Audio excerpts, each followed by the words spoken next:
በነገራችን ላይ ስለ ሰማዕቱ ቅዱስ ጊዮርጊስ የማያውቁ ሰዎች በጣም በርካታ ናቸው። በተለይም ይህ የሰማዕቱ ቅዱስ ጊዮርጊስ ታሪክ በሚነገርባቸው አብያተ ክርስቲያናት ራሱ እያሉ ታሪኩን ግን ያልሰሙ የማያውቁ በጣም በርካታ ናቸው። ሰማዕቱ ቅዱስ ጊዮርጊስ ያለው ታሪክ በጣም የሚገርም በጣም የሚያስደንቅ ታሪክ ነው ያለው።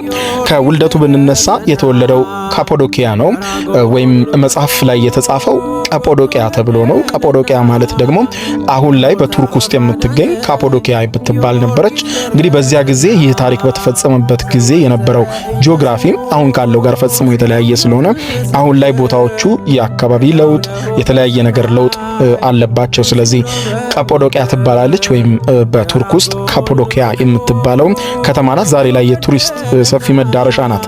እንግዲህ ጊዮርጊስ ትውልዱ በዚያን የሆነው እናቱ ቴዎብስታ ትባላለች። የአባቱ ስም ደግሞ ዞሮንቶስ ይባላል።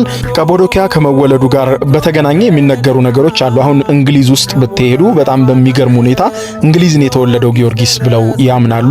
ግሪኮች ደግሞ የለም እኛ ጋር ነው የተወለደው ሲሉ ይከራከራሉ። በጣም በርካታ ሀገራት ጊዮርጊስ እኛ ጋር ነው የተወለደው ሲሉ ነው የተለያዩ ታሪኮችን ይናገራሉ። ከዚህ ጋር ተያይዞ አንድ በጣም ደስ የሚለኝ የተጻፈ ነገር ያገኘሁት ምንድነው አይገርምም ይላል ያ ጸሐፊ። ምንድነው የሚለው ጊዮርጊስ እዚህ ነው የተወለደው እዛ ነው የተወለደው እዚህ ነው የተወለደው የሚሉ ነገሮች ቢበዙ አይገርምም። ምክንያቱም ትልቅ ጀብድ የሰራ ትልቅ ታሪክ የሰራን ሰው ማንም የራሱ ተወላጅ ማድረግ ይፈልጋል፣ ወይም ማንም ይሄማ የኛ አካባቢ ሰው ነው ማለት ይፈልጋል ተብሎ ተጽፎ አየውና በዚህ ጉዳይ ነገሩ አከራካሪ ቢሆንም ነገር ግን በአብዛኞቹ የሚስማሙት ቀጶዶኪያ ወይም ካፖዶኪያ ቱርክ ውስጥ እንደተወለደ ነው። እንግዲህ ከዚያ በኋላ የሆነው ምንድነው እናትና አባቱ በአካባቢው በነበረ ጥቃት ምክንያት ይገደላሉ። ይሄውም እንግዲህ በሃይማኖት ጥቃት ሲፈጸም ሲገደሉ ጊዮርጊስ ይተርፋል። በዚህም ጊዜ ጊዮርጊስ እንግዲህ በአካባቢው እግዚአብሔርን የሚፈራ ወይም ደግሞ መንፈሳዊ አገልግሎት ላይ ጥሩ የሆነ ገዢ በአካባቢው ላይ ሲሾም እሱን በጉዲፈቻ ለማሳደግ ይወስደዋል ጊዮርጊስን ማለት ነው። ጊዮርጊስ ሲያድግ መሆን የሚፈልገው በ10 ዓመቱ ነበር በነገራችን ላይ ቤተሰቦቹን ያጣው ሰማዕቱ ቅዱስ ጊዮርጊስ። ከዚያ በኋላ እንግዲህ በማደጎ ወደ ሀገሩ ገዢ ቤት ከገባ በኋላ በአስገራሚ ሁኔታ ወታደር ነበር መሆን የሚፈልገው። ሳድግ ጀግና ወታደር መሆን እፈልጋለሁ ይል ነበር። ከዚያ በኋላም እንደ ሐሳቡም ሲያድግ በሀገሩ ላይ ገናና ወታደር ነበር የሆነው። በጣም ጀግና በጣም ጥሩ ወታደር እንደነበረ ነው ታሪኩ የሚያስረዳን። ጥቂት ጊዜ በውትድርና ካገለገለ በኋላ ግን አብዛኛውን የህይወቱን ጊዜ የቆየው የክርስቶስ ወታደር በመሆን ነው። ለዚያም ነው ብዙዎች የክርስቶስ ወታደር ሲሉ የሚጠሩት። ምክንያቱም በዚያ ዘመን ኢየሱስን እየሰበከ ክርስትናን እየሰበከ ብዙ ተጋድሎችን ያደረገ ሰማዕት ነው ሰማዕቱ ቅዱስ ጊዮርጊስ። እናም ከዚያ በኋላ በተለያዩ አካባቢዎች ክርስትናን ሰብኳል። ከሰበከባቸው ቦታዎች አንዷ ደግሞ ሊባኖስ ናት። በእርግጠኝነት ሰማዕቱ ቅዱስ ጊዮርጊስ ሲባል ይህንን ስዕል ሁላችሁም ታውቁታላችሁ። ይሄም እንግዲህ ፈረሰኛው ቅዱስ ጊዮርጊስ በፈረስ ላይ ቁጭ ብሎ አንድን ዘንዶ ሲወጋ ይታያል። ይሄ የተአምር የተፈጸመው ወይም ይሄ ተግባር የተፈጸመው ሊባኖስ ውስጥ ነው። አሁንም እዚህ ቦታ ላይ ብትሄዱ ቤተክርስቲያን ተቋቁሟል።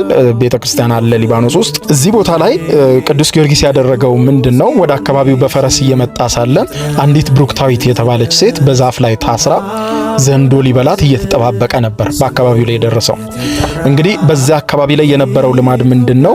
ሴት ልጆቻቸውን ለዚያ ለሚያመልኩት ድራጎን ይገብሩ ነበር ወይም ዘንዶ ይገብሩ ነበር። ከዛ በኋላ ሁሉም ሴት ልጃቸውን ገብረው በስተመጨረሻ እቺም ብሩክታዊት የተባለችው ሴት በዛፉ ላይ ታስራ ዘንዶ እስኪበላት እየተጠበቀ ነበር። በኋላም ወደሷ ሲቀርብ አንተ ሰው ሂድ ትለዋለች። አይ ለምን እሄዳለሁ? ምን ሆነሽ ነው? እንደዚህ ነው፣ በጣም አደገኛ ነው፣ ተው ሂድ ትለዋለች። በዚህ ጊዜ አምላክ ብላ የጠራችለትን ዘንዶ አምላክ እንዳልሆነ፣ አምላክ እግዚአብሔር እንደሆነ፣ አምላክ ኢየሱስ ክርስቶስ እንደሆነ፣ አዳኝም ኢየሱስ ክርስቶስ እንደሆነ ይመሰክርላታል።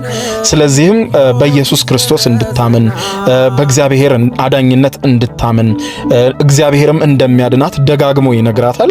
እሷ ግን በፍርሃት ተውጣ ሰውነችና ሂድ እባክህ ጥፋ አንተንም እንዳይበላ እያለች ነበር የምታስፈራራው። ከዚያ በኋላ የሆነው አስገራሚ ነበረ።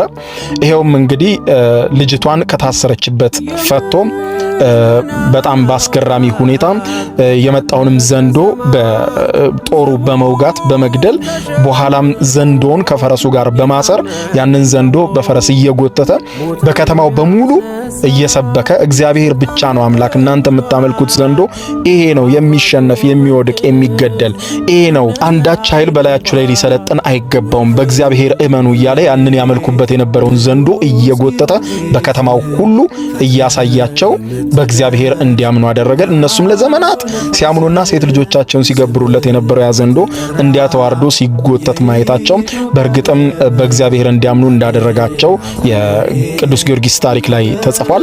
ከዚያ በኋላ ቅዱስ ጊዮርጊስ እንግዲህ እንዲህ ባለ ሁኔታ ውስጥ እያለፈ ክርስትናን ከዳር ዳር እየሰበከ ብዙ አካባቢዎች እንደተጓዘና ብዙ ሰዎችንም ወደ ክርስትና እንደጠራ ታሪኩ ላይ ተጽፏል። እንግዲህ በወቅቱ በተለይም በክርስትና ሃይማኖት ላይ ከፍተኛ ፈተና የተደቀነበት ጊዜ እንደነበር ነው ታሪክ የሚነግረን።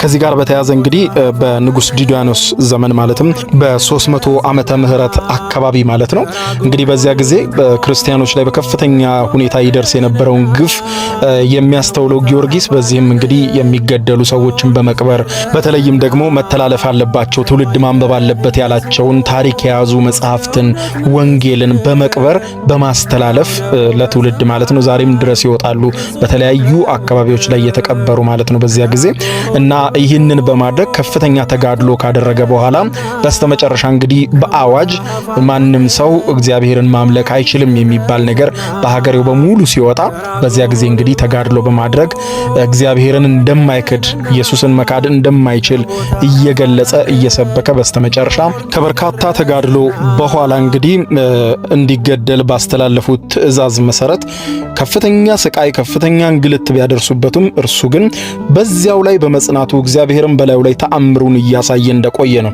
ታሪኩ የሚያስረዳን ማለት ነው። በስተመጨረሻ እንግዲህ በ303 ዓመተ ምህረት በሚያዝያ 23 ቀን አንገቱን ተቀልቶ ሰማዕትነትን ተቀብሏል ማለት ነው።